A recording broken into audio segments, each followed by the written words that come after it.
Bismillahirrahmanirrahim. Welcome back to my YouTube channel KG Knowledge House.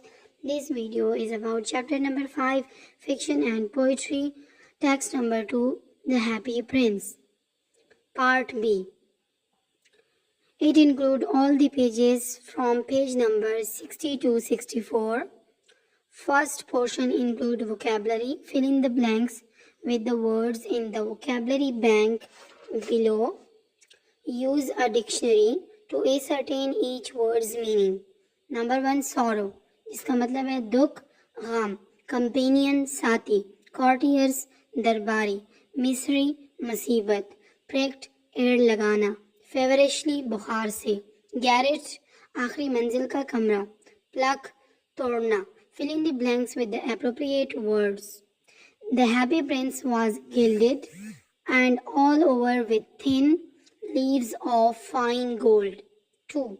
The prince lived in the palace of Sanssouci, where sorrow was not allowed to enter. 3. The swallow plucked out the great ruby from the prince's sword and flew away with it. 4. He swooped past the match girl and slipped the jewel into the palm of her hand. 5. This broken heart will not melt in the furnace. Comprehension checkpoints include answer the questions. Question number 1. Why was the happy prince sad? Question number 2. How did the swallow help the happy prince? Number 3. Why did the swallow feel warm? Number 4. The story of the happy prince tells a number of things about the city. Can you identify and list them? Question number 5. Why was the statue of the happy prince taken down? Question number 6. What do you think is the moral of this story? Question number 7. How does the prince change from the beginning to the end of the story? Is he happier at the beginning or the end? Why? Let's solve all the questions one by one in detail. Answer number 1. The happy prince was sad because from his high place he could see all the ugliness and misery of the city, which made him weep. Answer number 2. The swallow helped the happy prince by bringing precious jewels from the prince's statue to aid the poor and needy in the city. Answer number 3. The swallow felt warm when he flew to Egypt because the sun was warm there, unlike the cold of the city where the prince was. Answer number 4. The story of the happy prince tells us about the poverty and suffering of the people in the city, the contrast between the rich and the poor, and the kindness and sacrifices of the happy prince and the swallow. Answer number 5. The statue of the happy prince was taken down because the mayor and the town councillors thought he looked shabby and ugly with a dead bird at his feet. Answer number 6. The moral of this story could be that kindness and compassion are important virtues and helping others bring true happiness. Question number 7. The prince changes from being self-absorbed and ignorant of the suffering around him to being compassionate and selfless by the end of the story. He is happier at the end because he sacrificed his own comfort and wealth to help others, which brings him fulfillment and meaning. The text contains a number of sentences that has an effect on the characters of the story. Complete the table by writing the effect of each of the given statement on the character mentioned in them. Cause: the swallow drops the sapphire into the girl's hand. Effect: the girl is no longer in need. The happy prince became blind. The happy prince was then completely blind. The happy prince can no longer see the suffering in the city, relying entirely on the swallow. The swallow told the happy prince that it saw many unhappy and unfed people. The happy prince feels sorrow and compassion, urging Swallow to help more people. The mayor did not find the statue beautiful anymore. The mayor decides to remove the statue. Now the use of language include comparative and superlative adjectives. What are adjective? Adjective हमारे पास किसी भी noun को modify करने के लिए इस्तेमाल किया जाता है. Certain adjective compare two or more nouns or pronouns. दो और दो से ज़्यादा nouns और pronouns को compare करने के लिए हम लोग different degrees का use करते हैं. First one is the comparative adjective. Comparative form of an adjective compares two things or people. It is usually formed by adding er to an adjective that has only one syllable. If an adjective has more than one syllable, the comparative is usually formed by adding the word more before the adjective. हमारे पास comparative form वो form होती है जिसमें हम लोग दो चीज़ों के बीच में कंपैरिजन करते हैं, दो लोगों के बीच में कंपैरिजन करते हैं. नॉर्मली अगर हमारे पास ये वन सिलेबल का कोई वर्ड हो तो उसमें हम लोग ई आर लगाते हैं, जैसे बिग, बिगर. इसी तरह हमारे पास डिफरेंट वर्ड्स एग्जिस्ट करते हैं जिनमें हम लोग ई आर लगा के कंपैरेटिव डिग्री बना सकते हैं. और इसी तरह अगर हमारे पास वन सिलेबल से ज़्यादा सिलेबल का कोई एडजेक्टिव हो तो उसमें हम कंपैरेटिव डिग्री को शो करने के लिए मोर का वर्ड लगाते हैं और एडजेक्टिव से पहले लगाते हैं, जैसे कि beautiful, more beautiful. Examples include Ali is older than his brother Fahad. तो यहाँ पर ओल्डर हमारे पास सिंपल वन सिलेबल है तो हम लोग तभी यहाँ पर ओल्डर लगा रहे हैं और ई आर लगा रहे हैं. The long coat is more expensive than the short one. Expensive is more syllable, more than two syllable word, so that's why more is used. The superlative form of an adjective compares more than two people or things. It is usually formed by adding est to an adjective that has only one syllable. If the adjective has more than one syllable, the superlative is usually formed by adding most before the adjective. हमारे पास superlative form वो form होती है जिसमें हम लोग दो से ज़्यादा लोगों या चीज़ों के बीच में मुआवजा करते हैं, कंपैरिजन करते हैं. अगर हमारे पास adjective वो वन सिलेबल है तो हम लोग est लगाते हैं. अगर हमारे पास वन सिलेबल से ज़्यादा है तो हम most का इस्तेमाल करते हैं. Example include Peter is the oldest of the three male children. Old हमारे पास एक ही सिलेबल है तो इसी वजह से हम est लगा के सुपरलेटिव डिग्री इसके बना लेते हैं oldest. इसी तरह हमारे पास the long coat is the most expensive of all the coats.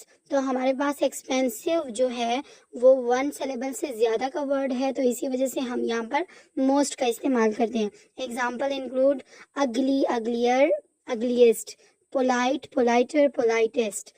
For adjective that end in y, change y to I before adding the suffixes er, or, est. Example healthy.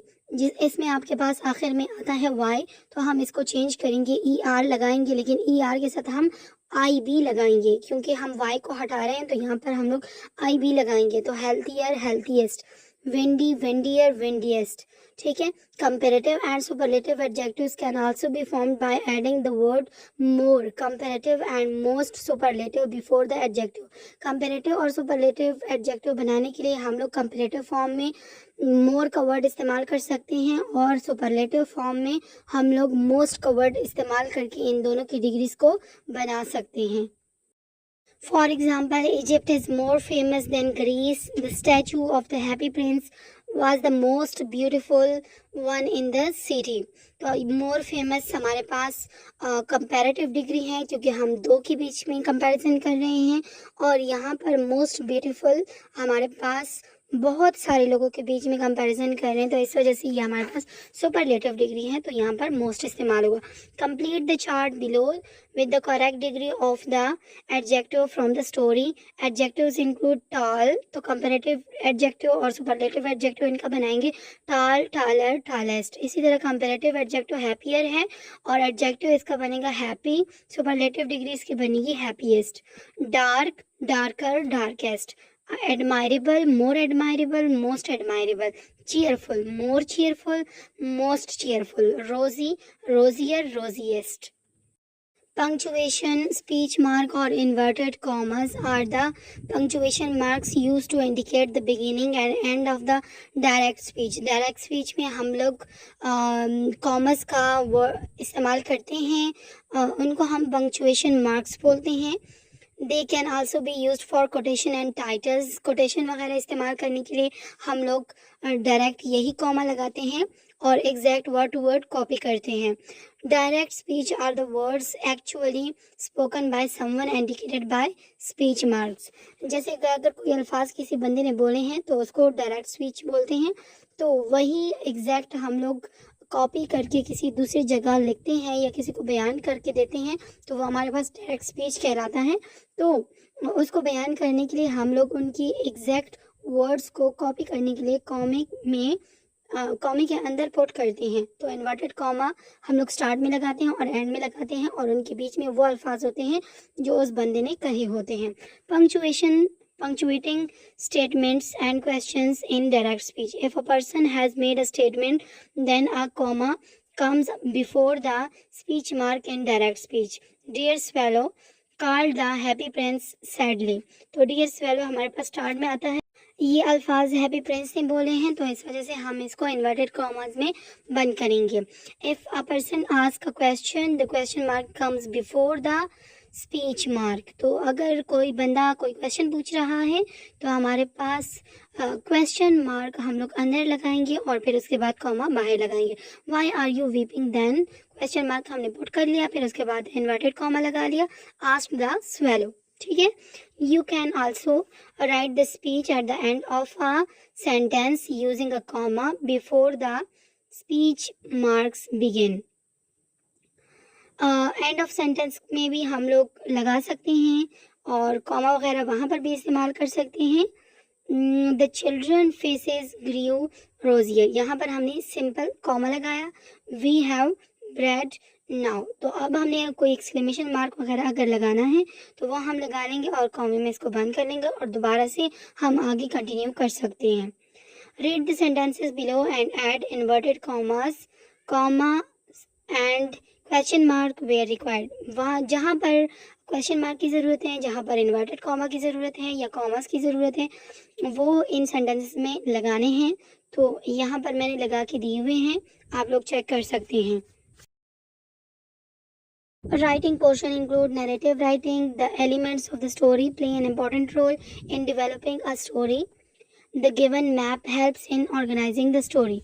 Narrative writing में हम लोग stories को लिखने की कोशिश करते हैं, उनको डेवलप करने की कोशिश करते हैं।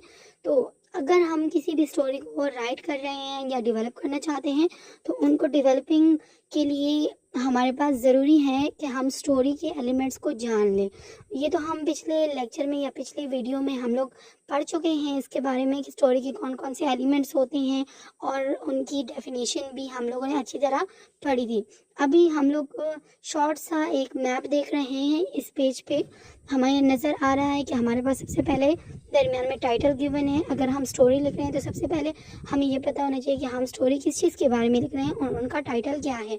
दूसरी बात सेटिंग। सेटिंग में आती हैं दो चीज़ें, एक है प्लेस, दूसरा है टाइम। प्लेस मतलब कौन सी जगह पर हो रही है, और सेटिंग में जो टाइम आता है, टाइम मतलब किस वक्त पर कौन सा इवेंट हो रहा है। इसके अलावा हमारे पास आते हैं कैरेक्टर्स। कैरेक्टर्स हमारे पास एक होते हैं मेन कैरेक्टर्स, दूसरे होते हैं सपोर्टिंग कैरेक्टर्स। मेन कैरेक्टर्स हमारे पास कौन कौन से हैं और इसके अलावा उनको सपोर्ट करने के लिए जो कैरेक्टर्स हम एक्स्ट्रा लगाते हैं वो सपोर्टिंग कैरेक्टर्स हमारे पास कौन कौन से मौजूद होने चाहिए, ये भी हमारे पास ज़रूरी एलिमेंट्स हैं। इसके अलावा बिगिनिंग, मिडल और एंड। बिगिनिंग में हमारे पास कौन सी चीज़ हुई और मिडल में हमारे पास स्टोरी में क्या हुआ और एंडिंग उनकी सबसे बेस्ट हो। तो ये हमारे पास सारे एलिमेंट्स को मद्देनज़र रखते हुए हम एक अच्छी स्टोरी को डेवलप कर सकते हैं। Developing your narrative: when a writer writes a story, he or she chooses a narrator to tell the story. In some stories, the narrator is one of the character in the story. When this is the case, the story is said to be written in the first person point of view, whereas sometimes an author uses a narrator who is not a character in the story. This type of story is said to be the written in the third person. This type of story may give readers insight into more than one character. हमारे पास कोई भी story writer लिख रहा है तो वो ज़रूर सबसे पहले नरेटर को चूज़ करता है कि वो हमारे पास नरेटर स्टोरी में कौन है। जैसे कि अगर हम लोग अपने बारे में बात करते हैं, जैसे आई, मी, माई, इस तरीके से बात करते हैं, तो ये हमारे पास first person point of view है। जैसे कि एक ही बंदा है और वो एक ही बंदे के बारे में वो स्टोरी बयान हो रही है। और इसके अलावा अगर हम लोग सेकंड पर्सन को इन्वॉल्व करना चाहते हैं जो कि वहाँ मौजूद नहीं है, ठीक है, और उसके बारे में हम लोग वो स्टोरी बयान कर रहे हैं, तो वो हमारे पास थर्ड पर्सन कहलाएगा। डिटेल में देखते हैं कि हमारे पास फर्स्ट पर्सन नैरेटिव और थर्ड पर्सन नैरेटिव क्या चीज़ है। First person narrative words such as I, me, my let readers know the story from one character's point of view. अगर हमारे पास ऐसे वाले अल्फाज इस्तेमाल हो रहे हैं जैसे आई, मी, माई, तो ये हमारे पास हमें ये बताते हैं कि ये एक पर्सन का पॉइंट ऑफ व्यू है, ठीक है, और एक ही कैरेक्टर इसमें इस्तेमाल हुआ है। Third person narrative words such as he or she, him, her, his, they and them are used in third person narrative. These words shows the thoughts and feelings of different character. अब अगर हमारे पास हम first person के अलावा और भी characters को use करना चाहते हैं तो हम उनके लिए ही, शी और ये सारे अल्फाज जो गिवन हैं पिंक कलर की, इन सब को इस्तेमाल कर सकते हैं। और ये हमें ये बताता है कि ये जो थॉट्स हैं, ये जो फीलिंग्स हैं, ये हमारे पास सिर्फ सिंगल पॉइंट ऑफ व्यू इसमें नहीं है, सिंगल कैरेक्टर इसमें नहीं है, बल्कि डिफरेंट कैरेक्टर्स इनमें मौजूद हैं। The setting of the story is important to create an effect on the reader. The setting is generally based on the genre of the story. For example, the settings of the science fiction story might be about galaxies and life on Earth after 100 years, and the settings of the fantasy story will be something about a kingdom or palace, kings and queens. A writer needs to give clues by describing the setting clearly. अब setting जो है वो हमारे पास main चीज़ होती है किसी भी story को इंटरेस्टिंग बनाने के लिए। जैसे कि अगर हमारे पास कोई साइंस फिक्शन स्टोरी है तो वो हमारे पास गैलेक्सीज के बारे में होगी, या फिर अर्थ के ऊपर जो लाइफ एग्जिस्ट करती है 100 ईयर्स के बाद उनके बारे में होगी। तो हमारे पास सेटिंग डिपेंड करता है कि कौन सी सेटिंग हमने दी हुई है। अगर हमारे पास सेटिंग साइंस के मुताबिक है तो हम साइंस के मुताबिक स्टोरी को डिस्क्राइब करते हैं। अगर हमारे पास किसी और चीज़ के बारे में है तो हम लोग किसी और चीज़ के बारे में वो डिस्क्राइब करेंगे। जैसे अगर हमारे पास फैंटेसी स्टोरी हो तो उसमें हमारे पास किंगडम, पैलेस, किंग्स और क्वींस के बारे में ये डिस्क्राइब की जाती है। और सेटिंग हमारे पास सबसे इम्पॉर्टेंट एक एलिमेंट है स्टोरी का, जो कि मेनली डिसाइड करता है कि रीडर प्रॉपरली इसको आगे अंडरस्टैंड कर सकता है या नहीं, और इसको रीडर के लिए इंटरेस्टिंग बनाना। Sentence types: it is always recommended to use different sentence types in your narrative to make it interesting. From simple to complex and compound complex sentences keeps the reader engaged in writing. अब हमारे पास जो sentences हम इस्तेमाल कर रहे हैं किसी भी स्टोरी को लिखने के लिए, तो ये नहीं है कि हम लोग सारे सिंपल सेंटेंसेस यूज़ कर रहे हैं, तो इसकी वजह से रीडर जो है वो मोस्टली बोर हो जाते हैं। तो हमने डिफरेंट सेंटेंसेस का इस्तेमाल करना है। हम सिंपल सेंटेंसेस भी कुछ इस्तेमाल करेंगे, कुछ कॉम्प्लेक्स, कुछ कंपाउंड कॉम्प्लेक्स सेंटेंसेस, ताकि रीडर जो है वो इंगेज्ड रहे और जो राइटिंग हमने की है उसको इंटरेस्टिंगली आगे अंडरस्टैंड करे और उसको रीड आउट करे और दरमियान में छोड़े नहीं।